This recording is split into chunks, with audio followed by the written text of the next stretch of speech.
ይመለከተኛል? ላይመለከትሽ ይችላል። ለምን ታዲያ አቅርቢ ስልሽ አታቀርቢ? እኔ ስለሚመለከተኝ እንደ ታናሽ ሆነሽ ትዕዛዜን እያከበርሽ ነበር። አሁን ግን መስመር እያለፍሽ ነው። አንቺም ከተሰመረልሽ መስመር አትለፊ። ዳግም እንደዚህ አይነት ንግግር እየተናገርሽኝ ነው? ምን ላድርግሽ ታዲያ? እሺ መባል እኮ አልወደደልሽ።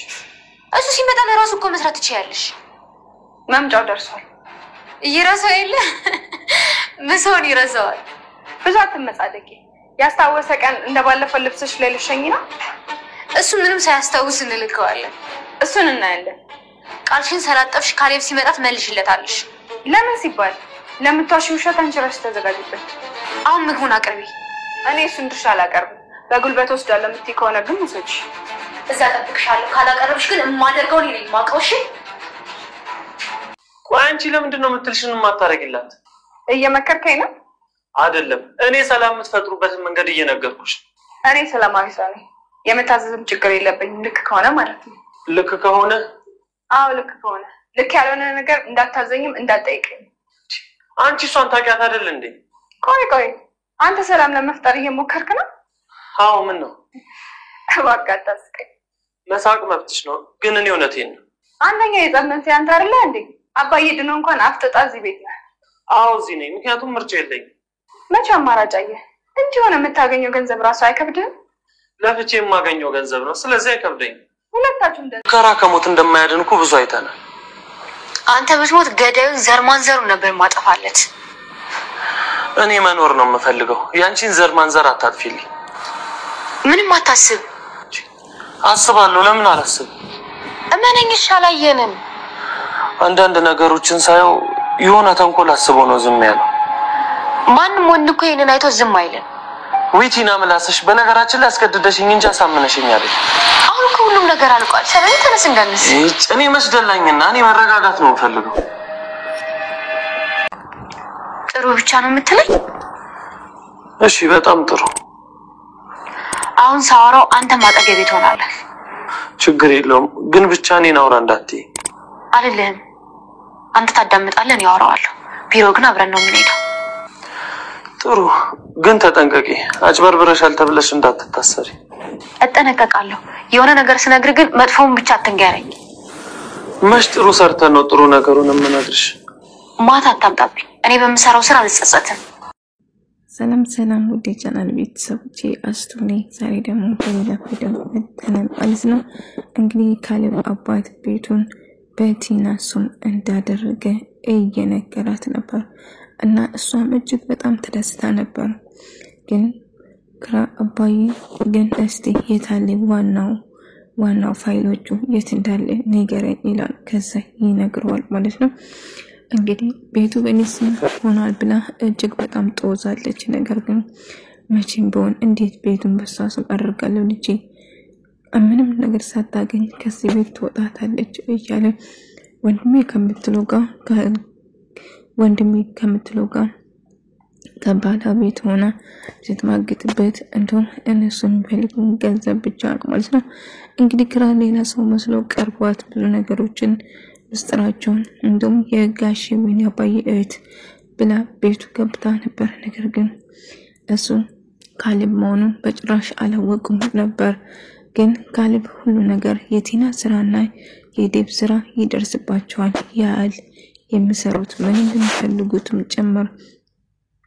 የካሌብ አባት እንግዲህ ቲና ያስመሰለው ቤቱን በሷ ስም እንዳደረገና እሷም እጅግ በጣም ደስ እንዳላት፣ ነገር ግን ዳኒ ግን ውስጤ ፍራቻ እየተሰማኝ ነው አላቅም፣ ግን መጠርጠሩ አይከፋም እያለ ነበር። በጭራሽ መፍራት የለብንም፣ ምንም ነገር አይፈጠርም፣ ማንም ያየን ሰው የለም። አው የካሌብ አባት እና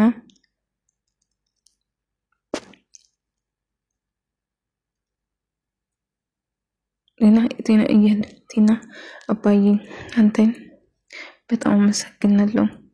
አንተ ልዩ ነው ቤቱን በእኔ ስም ስላደረክልኝ። አሁን ያለውን ነገር እንጨርሳለን። ቤቱን በእኔ ስም ታረግና ትለዋለች። እሺ ያለውን ነገር ሄደን ጨርሰን እንመጣለን፣ አሳበይ ዋሽ እያላት ነበር። እሷም ቤቱ በእኔ ይሆናል ብላ እያንዳንዳችሁ ሰዎች ከዚህ ቤት ጥርቅርቅ አርጌ አስወጣቸዋለሁ ከአሁን በኋላ ቤቱ በእኔ ስም ከሆነ ብላ ታስባለች ማለት ነው።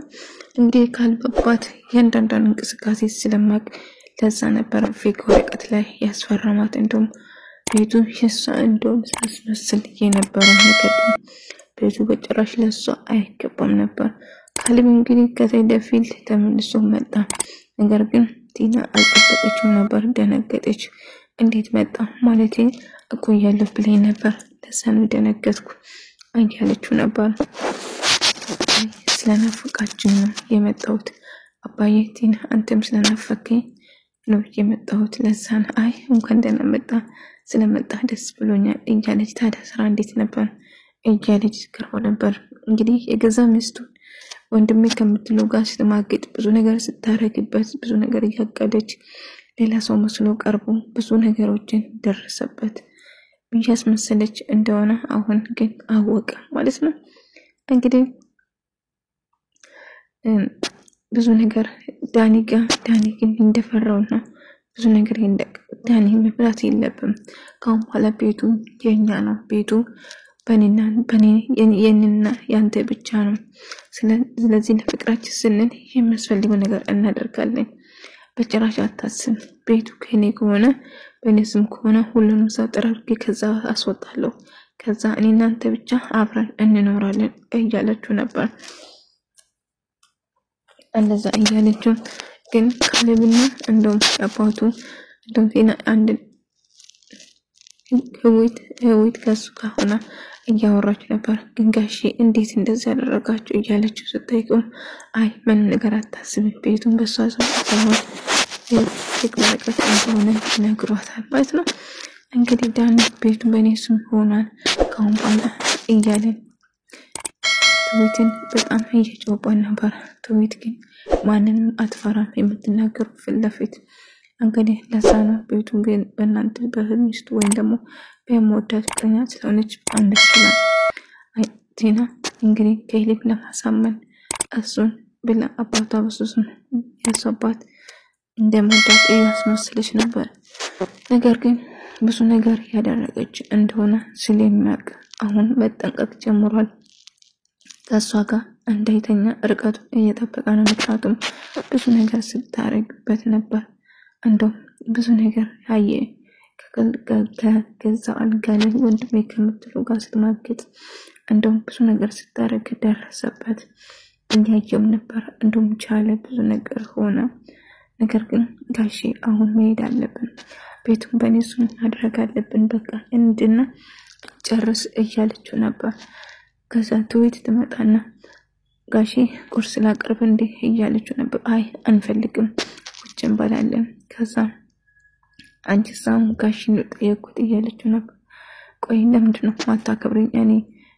እኔ ቆይ ጠብቂኝ፣ ከዚህ ቤት መንቅሬ ካላስወጣውሽ እኔ ቲና አይደለም ብላ ትናገራለች። ቲናና ዴቭ መጨረሻ ይገናኙና ዴቭ አትፍራ በቃ ጋሼ ቤቱን በእኔ ስም ላደርግ ስለሆነ ደስ ብሎኛል ጋሼ በጣም አመሰግናለሁ። እውነቴን ነው፣ ይሄንን መቼ አልረሳም። ካሌብ ግን አላወቀም አይደለም? አዎ ካሌብ መቼም አያውቅም። ቤቱ ካሁን በኋላ ያንቺ ይሆናል፣ በአንቺ ስም ሆኗል። ልጄ አንቺ መልካም ልጅ ነሽ እያለ ሳስመስል ነበር። ካሌብ ግን አቤት ትዕግስቱ፣ አቤት እርጋታው። ሚስቱ ከወንድሜ ከምትለው ጋር ስማገጥ ብዙ ነገር ሲያደርግ ነበር። እንግዲህ ቤቱን በሳስም ካደረገ በኋላ የደስ እየጠጡ ነበር። ነገር ግን የካሌብ አባት እያደረገ ያለ የሚገርም ነገር ነው። ቲና ግን ቤቱ በእኔ ስም ሆነ ብላ በጣም ደስ ብሏት እየዘለለች ነበር። ጋሼ አሁን ማምሸት አለብኝ፣ አንተ መሄድ ከፈለክ ትችላለህ ትላለች። ነው ልጄ እሺ እንደዛ ከሆነ እኔ ልደና እረፍት ላድርግ እያለ ከዛ ካሌብ ጋር ይመጣና ቤቱ መሰሱን እንዳደረገው እና ፌክ ወረቀት እንደሆነ ካሁኑ መጠጡን እንደጀመረች ይነግረዋል። ታዲያ ዳኒም እዛ ነው ሄደ እየተንካ እየሮጠ ነው የሄደ እያለው ነበር። አዎ ለዛ ነው የሄደ። እንግዲህ ደስ ላከብሩ ነው ማለት ነው። አላወቀም ፌክ ወረቀት መሆኑ፣ ቤቱ በሳፊት መሆኑ። ቤቷ ቤቴ ነው እያለች ስትዘል ነበር። ነገር ግን ፌክ መሆኑን በጭራሽ እነሱ አላወቁ ማለት ነው። እንግዲህ ቤቱ በኔ ስም ሆኗል ብላ በጣም ደስታ በቃ ዳጊን ካሁን በኋላ ቤት የኛ ሆኗል። ስለዚህ በቅርቡ አንድ ላይ እንሆናለን። ከዛ ቤት መንቀር ያስወጣቸዋለሁ እያለች ግን እንዴት ቤቱ ባንቺ ስም ሆነ? እኔ ማማናቁቱኛል ግራ ባጋባ ነገር ነው ያለ። ከዛ እጅግ በጣም ሰክሮ ዳንም ቲናም ይሰክራሉ ማለት ነው። ሰክሮ እንግዲህ ቤት ይገባሉ። ከዛ ቲና የምትቀበጣጥረው ነገር የሚመስል ነው። ካሌብና አባቱን በጣም ደነገጡ። ቲና ስክር ብላ ነበር። ጠጥቼ ነው ደስ ብሎኝ ነው እያለች ምን ተፈጠረ? ተነስ ዳጊ ተነስ እንተኛ እያለች ነበር። አይ ስሰክርጎ ወንድምሽና ባልሽ መለየት ከበደሽ አይደለም እያለ ምንድነው አንተ መቆሰቅራል እያለው ነበር። እንግዲህ በመጨረሻ ቢተኛና ከዛ ጠዋት ጥለው ሄዱ። ዳጊ በተኛችበት ይመጣና ቆይ ማታ ቁስጥ ቀብጣጥሬ ነበር ያወራሹ ነገር ታውቂያለሽ ግን እያላት ነበር። ከዛ ካሌብ ደፍተር ወረቀቱን የቤቱ ማስረጃዎች ያገኛል። ይሄ ምንድነው ቲና ንገሪኝ እያላት ነበር።